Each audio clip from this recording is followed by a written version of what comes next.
મિત્રો, પ્રેમ વંદન, જય શ્રી કૃષ્ણ, વાસુદેવ સર્વમ.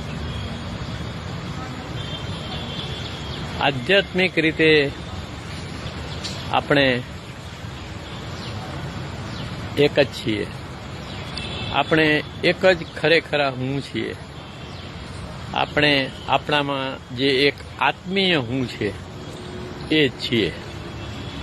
પરંતુ આપણે મન, બુદ્ધિ, ચિત્ત અને અહંકારથી અનેક હુંઓમાં વિભાજિત થઈ ગયા છીએ. આ જાણી લેવું ખૂબ જરૂરી છે. એટલે એક છડા હુંમાં સ્થિત થઈ જવું એ જ જીવનની સાધના છે. એક રચના છે કે એક મૌનને શાંત થઈ જા, એક મૌનને શાંત થઈ જા, શાશ્વત એ નિરાંત થઈ જા. એક મૌનને શાંત થઈ જા, શાશ્વત એ નિરાંત થઈ જા. એક મૌનને શાંત થઈ જા, શાશ્વત એ નિરાંત થઈ જા.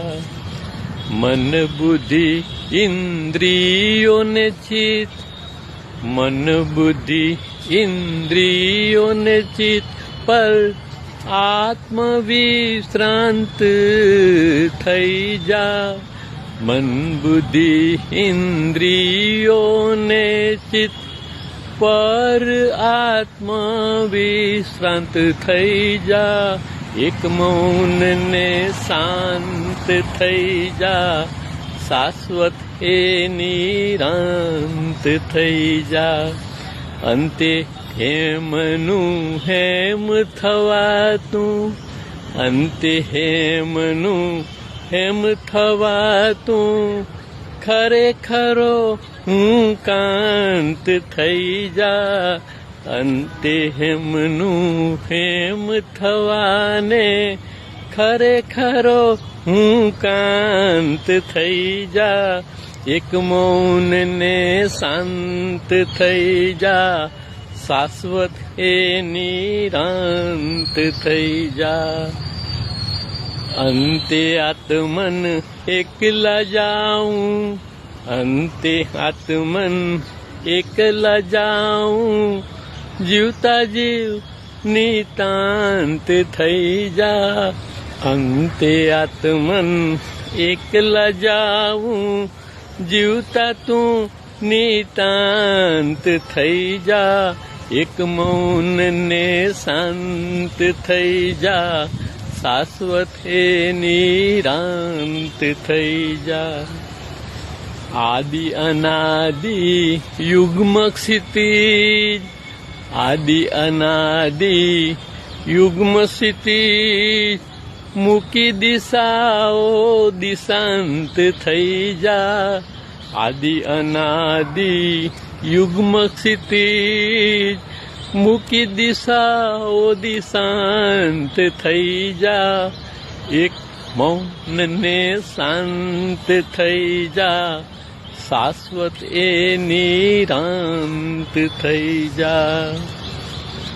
તો આધ્યાત્મિક રીતે આપણે એક છડા હું અથવા ખરેખરા હું રૂપે એક જ હોવા છતાં અગાઉ કહ્યું એમ મન, બુદ્ધિ, ચિત્ત અને અહંકારથી આપણે અનેક હુંઓમાં વિભાજિત થઈ ગયા છીએ.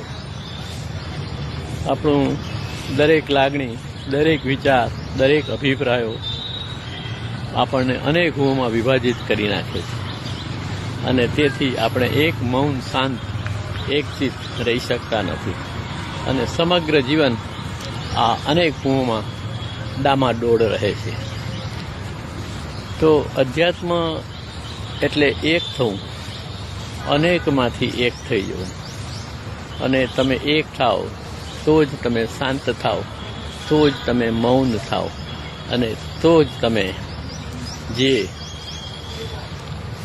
ચેતનાનો રસ્તો છે એના ઉપર ડગલા માંડવાની શરૂઆત કરી શકો. પ્રેમ વંદન, જય શ્રી કૃષ્ણ, વાસુદેવ સર્વમ, મિત્રો, આધ્યાત્મિક રચના ગમી હોય તો માત્ર ને માત્ર આધ્યાત્મિક મિત્રોને શેર કરવા નમ્ર વિનંતી.